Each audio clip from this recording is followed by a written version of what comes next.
Call now for the 2010 Steiger Tractor Parts Catalog, featuring the largest selection of new aftermarket parts for your antique or classic tractor.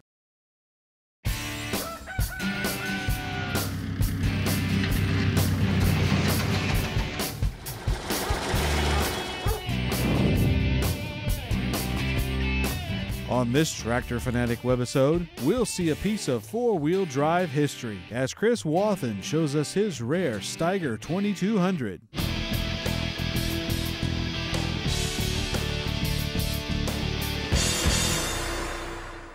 Okay, we're in Evansville, Indiana, in the river bottoms along the Ohio River. I'm with Chris Wathen.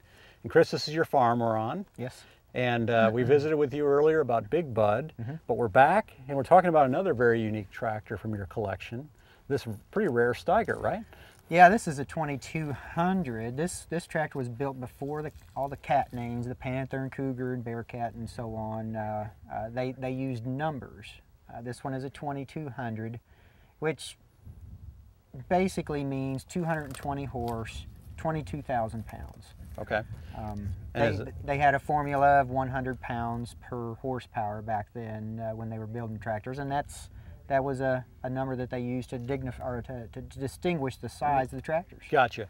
And you call this a barn-built tractor. Explain what a barn-built tractor is. It's referred to as a barn-built tractor. It was actually built in the dairy barn of the Steiger brothers in Red Lake Falls, Minnesota.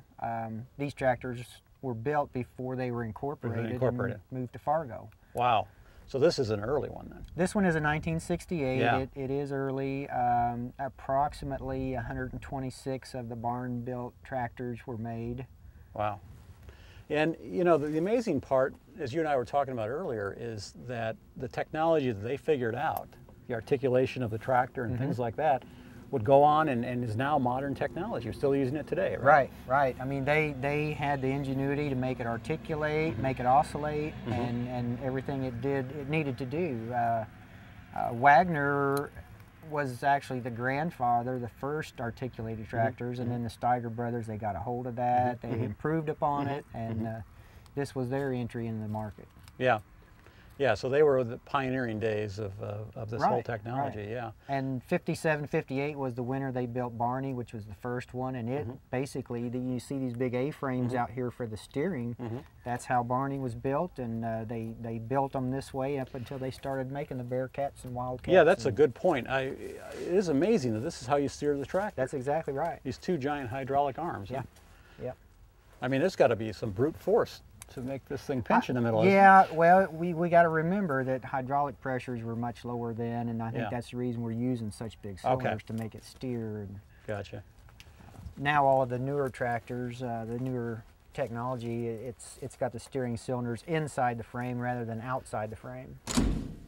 Call now for the 2010 Steiger Tractor Parts Catalog, featuring the largest selection of new aftermarket parts for your antique or classic tractor. With 45,000 square feet, Steiger Tractor Parts makes every effort to have your parts in stock. Call 800-234-3280 or visit steigertractor.com.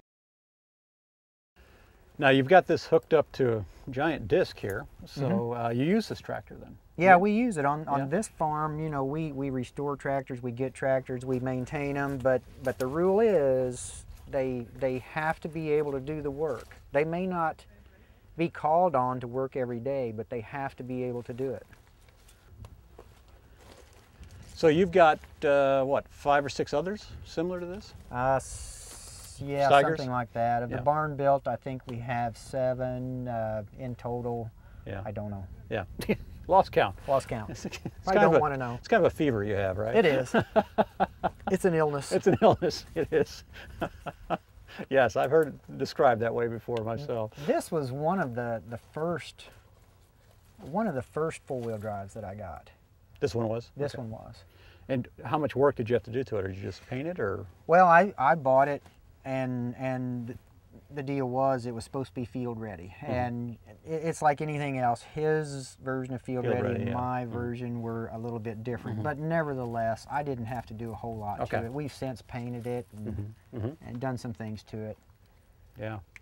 Now, was this the factory, or not factory, but the barn color? Yes. This is the way it came? This was the barn color, that's right.